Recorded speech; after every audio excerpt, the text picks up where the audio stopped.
Jean-Pierre Garnier Mallet, o Encontro Mundial de Valores Monterrey, México, outubro 2015. Bom, para dar continuidade ao último evento desta manhã, eu gostaria simplesmente de fazer algumas observações. Algo que diz que o tempo não é um contínuo, mas sim a soma de discretos. Nós percebemos um tempo contínuo, mas em nosso cérebro apenas refletimos imagens intermitentes. No meio desses espaços, ou melhor, no meio desses momentos, existem intervalos de tempo imprevisíveis, muito curtinhos. Essas investigações permitiram explicar o mecanismo da vida e de nossos pensamentos, e usar da melhor forma possível as intuições, os instintos e as premonições. Nosso próximo convidado, Jean-Pierre Garnier Mallet, vamos ver quem é. E antes da apresentação, eu gostaria de fazer uma pequena observação. O sobrenome dele não é Garnier, o sobrenome dele é Mallet. Jean-Pierre Mallet. E vocês devem estar se perguntando, então, por que com tanta preparação colocamos Garnier? Pois bem, acontece que, nesses 10 anos de profunda pesquisa científica do doutor, ele decidiu colocar o nome de Garnier entre Jean-Pierre e Mallet, em homenagem à sua esposa, que o apoiou e o impulsionou durante esses 10 anos de pesquisa. Isso é amor. Sua esposa também o acompanha nesta apresentação, está aqui em algum lugar da primeira fila. Pois bem, o Dr. Jean-Pierre Garnier é autor da teoria do desdobramento do tempo. Ele propõe e justifica um novo paradigma baseado no desdobramento do espaço e do tempo, e de seus observadores. Ele fala francês. Então teremos a companhia de uma tradutora, Carolina Roset. E para tornar esta conversa mais acessível e agradável, está conosco o Padre Gerardo Guerra, fundador do Centro Ser. Vamos dar uma calorosa recepção aos nossos 3 convidados agora. Vamos precisar de mais 2 microfones, por favor. Certo. Sim, já. Dr. Jean-Pierre Garnier, este momento que estamos vivendo, tenho certeza de que é transcendente para toda a humanidade poder ouvi-lo diretamente. Nós o vimos pela internet, ouvimos suas palestras, mas tê-lo aqui presente é um presente imenso do céu. Então, cabe a mim fazer esta entrevista. Tenho apenas uma pergunta, mas vou desenvolver um pouco o tema central do trabalho do doutor, que é: o que é o homem e qual é a sua tarefa cósmica? Bem, em 1920, em Paris, houve um evento como este, mas com mentes muito diferentes. Estavam presentes 2 dos homens mais notáveis do mundo naquela época, que era Albert Einstein e por outro lado o filósofo Henri Bergson. E iam tratar justamente do tema ciência e filosofia. Cada um desenvolveu seu ponto, tentando até onde fosse possível fazer uma convergência, mas o resultado foi muito negativo. Seguiu-se uma inércia que vinha desde o século XVII, colocada por outro filósofo francês René Descartes, que dizia: penso, logo existo. E a ciência se desenvolveu e a filosofia fez o que pôde da sua parte. A questão de fundo é que o homem ficou dividido. Depois daquela reunião de 1920 houve muitas tentativas, mas praticamente não se conseguiu integrar a parte filosófica e a científica na cultura humana. No México tivemos que a Constituição Nacional dizia que a educação devia ser científica. Bem, isso depois também aconteceu na França, onde o Dr. Jean-Pierre Garnier conseguiu fazer uma integração de algo que era impossível integrar do ponto de vista técnico e matemático, a integração da equação de Bernoulli, que teve imensas consequências sobretudo para a pesquisa bélica. Ali sucede algo na humanidade que todos notamos quando lidamos com crianças, com nossos familiares, com crianças de outras famílias, percebemos o enorme despertar de consciência que essas crianças têm. Como a sua percepção é diferente da geração à qual pertencemos, muito diferentes, mas então as crianças têm uma enorme capacidade técnica. Pegam um aparelho e brincam com ele. Eles brincam. Eu faço academia com isso, mas as crianças brincam com isso. Já são muito criativas. Agora o Dr. Jean-Pierre Garnier descobre, depois disso que realiza a integração do que era inintegrável, tornando possível que as coisas mudem nesse aspecto, mas abre outros caminhos. O mais notável acontece que, por volta de 1989, há uma mudança transcendental na Terra e no nosso sistema solar. Também talvez em relação à nossa galáxia há uma mudança nas radiações e na emissão de energia ao planeta que faz mudar a mente e a consciência de nós. É aqui que o Dr. Jean-Pierre Garnier alcançou um paradigma. A palavra paradigma é um modelo, mas um modelo que é fortemente integrador do que é o homem. E é aqui que quero perguntar ao Dr. Jean-Pierre Garnier que nos explique, em poucas palavras, temos poucos minutos, a enorme transcendência de seu paradigma, de seu trabalho, e que nos possa dar alguns exemplos de como nós agora podemos lidar com os problemas da Terra, da nossa consciência, da sociedade humana e especialmente a educação das crianças, que é a chave de toda a nossa humanidade. Dr. Jean Garnier, esperamos com muito prazer. Primeiramente, muito obrigado pela acolhida, por toda a simpatia que estou encontrando, e para responder rapidamente a sua pergunta. E dizer que é algo muito simples. No universo, tudo está desdobrado. Partículas, galáxias, inclusive estão procurando atualmente um universo duplo. Por que o homem escaparia a esta lei? Uma partícula porque se desdobra em outra, para poder dar uma informação em outro tempo, a uma partícula para ter uma rapidez de execução. O que nós temos que fazer neste sistema? Não conseguimos, estamos fora desse sistema. Para viver, temos que viver em 3 tempos diferentes. Isso já era conhecido inclusive no tempo de Platão, que falava dos 3 tempos para sobreviver, para ter a eternidade. É outro doutor da lei muito conhecido, que dizia, e estou no Pai, e o Pai está em mim. O que significa isso? Se não é a busca de imortalidade.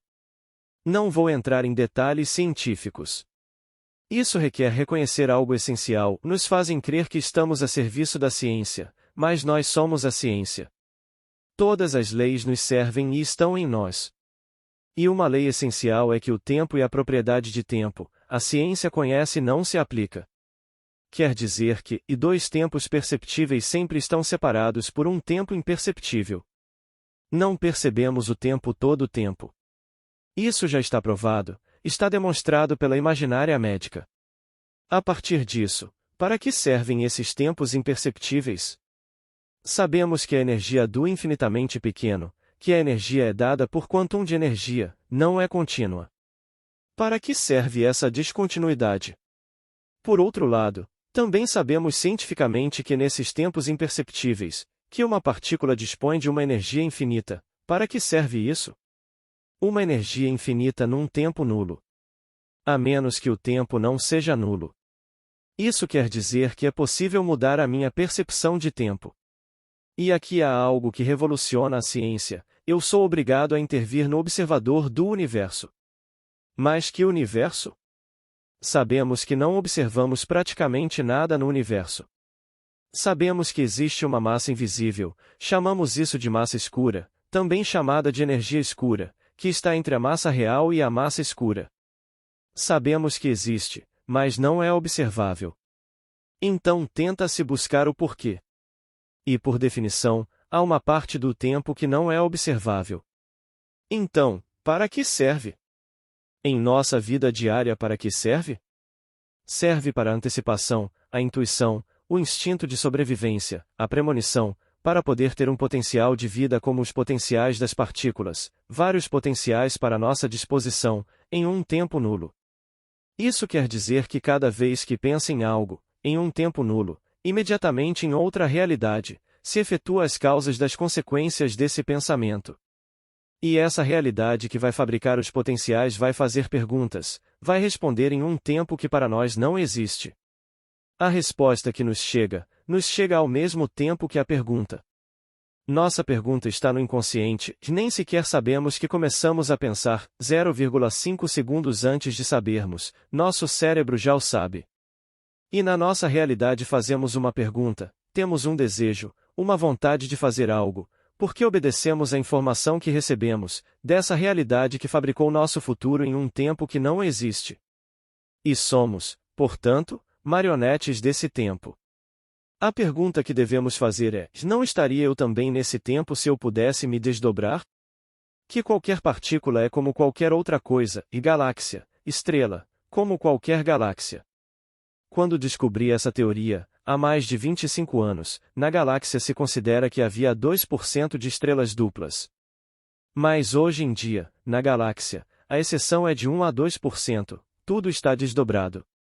Uma mudança brutal nas observações. Então não se sabe por quê. Esta é outra notícia que dá teoria do desdobramento. Este desdobramento é cíclico, dura 25.920 anos e corresponde ao ciclo de precessão dos equinócios, que está perfeitamente observado, mas que nunca havia sido justificado. Observando as explosões solares ocorridas no século passado, pude demonstrar que estamos vivendo o final do ciclo de desdobramento dos tempos, que os antigos, que conheciam bem isso, simplesmente chamavam de forma mais simples de a final dos tempos, o qual não tem nada a ver com o fim do mundo. E aqui está algo que devemos estudar absolutamente. Se no século XX nos disseram que o pensamento não é energia, Einstein nos mostrou que energia corresponde à massa. Nunca havia visto alguém que perdeu massa porque se pensa, isso se saberia, sobretudo no meio político. Para ver se vocês estão me escutando. Então pensávamos que pensamento não é energia. Em vez de falarmos de pensamentos, vamos falar de troca de informações. A troca de informações em tempos imperceptíveis. Não se trata de pensamento consciente. Então, se eu começo a pensar nisso, envio informações em outro tempo, perdo massa, mas imediatamente num tempo imperceptível a energia me retorna na forma de resposta. Portanto, há equilíbrio entre a perda de massa e o ganho de massa, é perfeito. Funciona assim durante 25.000 anos. E ao final do ciclo, há a transição, e agora estamos vivendo um período de transição. Que começou com uma explosão solar no século passado em 1989. Todo mundo sem nenhuma exceção tem acesso a todos os potenciais que foram fabricados pela humanidade durante 25.920 anos. Vocês já deram conta da força que há em nós? Se eu quero algo, eu tenho imediatamente, há uma energia que me dá. Quando não sabemos como funciona, utilizamos essa energia sem saber. Se eu penso em algo, fabrico esse potencial. Se eu pensar em matar minha sogra, isso me deixa nervoso, claro que não vou matá-la, amo minha sogra. O potencial de pensar em matar já está aí, disponível, e há alguém que vai e faz isso, e eu assisto da minha televisão. Digo, mas que jihadista mau, não? Mas sou eu o responsável. Porque foi eu que fabriquei o potencial, ele apenas atualizou. Igual às partículas, que estão entrelaçadas devido aos potenciais, esse jihadista está entrelaçado comigo pela intermediação de um potencial. Vocês dão conta da força disso? Então, há um teorema, quando há uma teoria, sempre há um teorema. Na teoria do desdobramento do espaço e do tempo há um teorema conhecido desde a noite dos tempos. Não penses em fazer ao próximo o que não quer, que o próximo pense em fazer a você. Essa é a tua maneira de pensar e faça o que quiser. E veja de que maneira este teorema foi substituído por um falso teorema. E esse falso teorema é o seguinte: não faças ao próximo o que não queres que o próximo faça a você, mas pensa o que quiser. É dessa maneira que o mundo vai mal. O ato não é o criador. O ato é a consequência da atualização de um futuro potencial. Cada vez que você tem um pensamento, você fabrica um futuro potencial. Aquele que o memoriza, pode viver essa consequência. Essa memorização instantânea. Isso nos dá a sensação de uma intuição de um perigo de uma premonição. Mas não sabemos que eu posso mudar esse futuro imediatamente. A premonição é feita para isso, para poder mudar o futuro. A intuição serve para saber se há perigos. Aprender a utilizar a intuição é aprender a observar algo sensacional. Aquele que pode ver o futuro é chamado de vidente. Vê um futuro perigoso, e essa pessoa pode te dizer: vamos resolver tudo isso. Se ele conhecesse a lei do desdobramento dos tempos, ele diria: e vamos mudar o futuro. Eu vi que você ia se machucar, que você estaria hospitalizado no dia de Natal com as 2 pernas quebradas. Então na verdade você está feliz em receber os seus amigos, e lhes diz: consultem este vidente, ele é fantástico. Me disseram que no dia de Natal eu teria as duas pernas quebradas, mas me disseram, olha, vamos consertar, vamos mudar o futuro. E vejam, minhas pernas estão bem, não estão quebradas. Quem iria consultar um vidente que fizesse isso? Ninguém. No entanto, isso é o que os antigos faziam. Estudava-se o futuro antes de vivê-lo. Hoje em dia, acontece o mesmo. No Natal, você vai ver um vidente que diz: no Natal, você terá as duas pernas quebradas.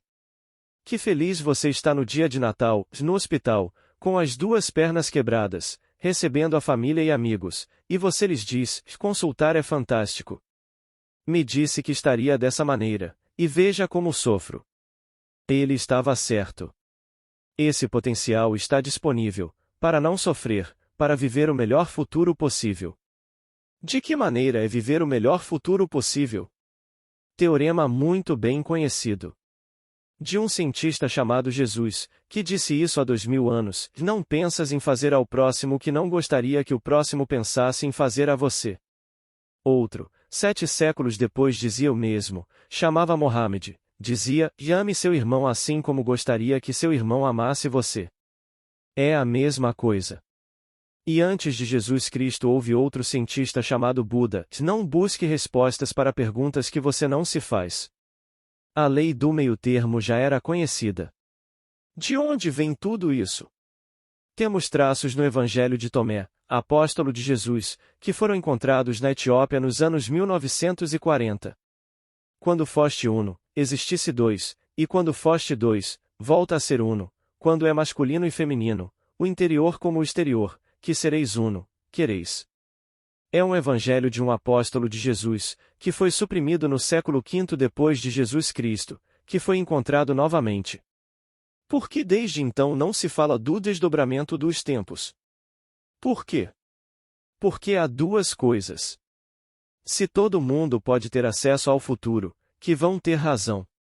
Que falta uma hierarquia. Antes da explosão solar de 1989, que abria todos os potenciais disponíveis. Todo mundo não tinha acesso a esses potenciais. Alguns eram capazes e tinham acesso, porque as informações estavam distribuídas pelos movimentos planetários. Então, há registros que se abrem e se fecham, a informação passa ou não passa, cientificamente o movimento de desdobramento permite entender esse funcionamento. Mas, hoje em dia, os trincos estão totalmente abertos. Então, é preciso ter muitíssimo cuidado. No instante em que você pensa em algo que possa fazer mal a alguém, você se torna responsável por aquele que vai atualizar esse futuro. O que fazer então? Controlar meus pensamentos o tempo todo. É impossível. A telepatia controla seus pensamentos. Você pensa imediatamente em fazer mal a alguém, falando mal de uma pessoa que não está presente. A solução parece difícil. Por que esse desdobramento de tempo? Não permitiria isso ser imortal? Isso não é uma máquina para termos boas intuições, instintos, antecipações. Por quê? Então é justamente isso que eu explico aqui, mas não tenho tempo para explicar em detalhes. Isso é o que tento percorrer o mundo explicando tudo isso. O que ocorre? Nós temos a possibilidade de dizer uma frase parecida com a que dizia Jesus, sem dogmas. Mas a lei é simples. Não pense em fazer mal ao próximo, etc. E ele dizia: que eu estou no Pai e o Pai está em mim. E todo mundo conhecia isso naquela época. Por que nós como somos? Nós podemos dizer o mesmo: estamos no Pai, no sentido de que temos um duplo Criador dentro de nós. A diferença de Jesus que podemos dizer: grande Deus está em nós. E o objetivo da vida é de vir à Terra para arrumar os futuros potências dos quais somos responsáveis. E tão somente podemos arrumá-lo junto com nosso duplo, do qual vivemos o futuro. Fabricamos em nossa vida o futuro do nosso duplo, e nosso próprio futuro, e estamos na Terra para organizá-lo. E através dos nossos pensamentos passamos o nosso tempo molestando o nosso futuro. Porque não sabemos que viemos à Terra para arrumar o futuro. E como fazer isso? Pois é muito simples. Arrumá-lo é muito simples, e basta ir dormir. E durante a noite, nosso duplo vai arrumar o futuro, e ao acordarmos, nosso futuro está arrumado. Mas, claro, como pensamos, fabricamos novamente um futuro e voltamos a molestar o futuro, porque ninguém nos ensinou isso. De fato, se nossos pensamentos molestam um futuro, nossas noites o arrumam porque isso é automático. Para que nossas noites sirvam para algo, é preciso saber como dormir. Quem escreveu isso em primeiro lugar? Um filósofo? Não exatamente. Nem filósofo, nem político. Era um matemático. Naquela época, matemático era também filósofo. No sentido término grego a amar a sabedoria, chamava-se Pitágoras, 7 séculos e meio antes de Jesus Cristo. Pitágoras dizia: nunca durmas sem ter controlado teu adormecimento, senão, tua vida não serve para nada. É bonito, não é? Quem ensina isso aos seus filhos? Podemos nos sentir muito tranquilos em um país como os Estados Unidos, onde há situações inquietantes. Eles estão muito preocupados devido aos suicídios entre crianças, inclusive suicídios de crianças de 8 anos. Na França, podem vir, não há problema. Não há suicídios, não há nada disso na França. Mas há suicídios entre crianças de 8 anos. São muitos, há muitos. Não sei se no México existem estatísticas disso, mas há muitos. A resposta é muito simples, e durante os 7 primeiros anos de sua vida, a criança está protegida. Seu adúltero está sempre presente e organiza todos os futuros da criança. A criança não tem nenhuma responsabilidade sobre o futuro durante os 7 primeiros anos. Depois disso, é preciso ensiná-la a tornar-se adulta. Uma lei muito simples: quando você se torna adulto aos 7 anos, isso significa, como já dizem todas as tradições antigas. Os cristãos mudaram isso para a primeira comunhão, transformando tudo, porque a informação já tinha se perdido. É preciso dizer: olha, tudo aquilo que você pensa fabrica o futuro que vais viver. Ou vai fazer viver alguém. Enquanto é criança, teu duplo organiza tudo, todas as noites, zero responsabilidades. Mas ao completar 7 anos, aquilo que pensas fabrica um futuro, e esse futuro vais poder vivê-lo. Ou vai fazer viver a alguém. Há uma responsabilidade muito grande. O que acontece? A partir dos 7 anos a criança se sente perdida. No instante em que pensas em algo, tem à disposição o futuro correspondente. Portanto, tenha cuidado, se pensa em algo perigoso está fabricado, criado, e qualquer um vai poder vivê-lo. Ou seja, eu vou ser responsável por essa outra pessoa. Que a nosso ver vai fabricar coisas perigosas por minha causa, e eu me torno responsável por aqueles que vão viver essas coisas perigosas. O que significa isso? Somos responsáveis por tudo e por todo mundo. Quando vemos pessoas que vêm aqui tentando entender que há uma força monumental no dano que nosso pensamento pode causar a alguém, nos damos conta que é difícil. Então, pelo menos, reservemos isso para a noite, se durante o dia eu molesto o futuro. É muito fácil, à noite, organizemos nosso futuro. O duplo que está em nós só espera isso, estamos na Terra só para isso, e devemos fazê-lo antes do final do ciclo de desdobramento dos tempos. É por isso que antes não nos apressamos, e agora já se passou um século. Temos passado de 1 bilhão a 7 bilhões de habitantes, e isso também se explica, a nível de informação. Minha conclusão científica, muito simples. Durante 25 mil anos os homens haviam pensado qualquer coisa. De vez em quando eram ajudados por pessoas que vinham aqui e os guiavam. Houve um especial em que todos o conhecem, porque ele estava nos 3 tempos. A Trindade vem daí, dos 3 tempos. E que vem nos dizer o que temos que fazer de forma muito simples, e nós somos capazes de fazer isso. Já lhes disse o porquê. Porque estamos apenas em 2 tempos, e viemos à Terra para arrumar o terceiro, e ninguém sabe disso. A nível de energia, pensou em algo, não quer vivê-lo. Porque o que vocês estão pensando causa dano a alguém. Isso também nos faz mal. Isso significa que não recuperou a energia que deu, que enviou, perda de massa que não está compensada pelo ganho de massa, então o corpo se desequilibra. O desequilíbrio é permanente, mas não damos conta que certas pessoas, que vigiam melhor seus pensamentos simplesmente vivem melhor. Antigamente viviam melhor. Mas, no final do ciclo dos tempos, existe esse desequilíbrio de potenciais, e a Terra vai se equilibrá-lo. Todo o planeta vai equilibrá-lo. O planeta se desequilibra com o sistema solar para recuperar a energia. E como a Terra recupera energia? De que maneira a Terra se equilibra? Pela massa. Os meteoritos caem em massa atualmente, apenas os militares conhecem isso. Os civis ignoram, não sabem. E como ela recebe isso em demasiada, de vez em quando ela evacua. E o que ocorre? Soa igual, não. Na Indonésia há 160 vulcões em atividade. Claro, isso é na Indonésia. Porque esse intercâmbio de massa entre o exterior da Terra e a Terra é simplesmente uma compensação simples de nossa perda de potenciais. O que fazer? Temos que saber pensar, não podemos. Vigie, pois, a benevolência dos nossos pensamentos, direcionados aos demais. É possível. Veja o que digo, 0. Isso significa que o tempo acabou. Você quer fazer uma pergunta, que seja uma só pergunta. Penso ter tentado responder pelo menos sobre como vigiar os seus pensamentos, aprender como funciona à noite. De que maneira as crianças devem evoluir? Não esperem que completem 8 anos, ensinem isso antes, porque também os pais têm uma responsabilidade muito grande. Agradeço novamente por terem me convidado para vir aqui.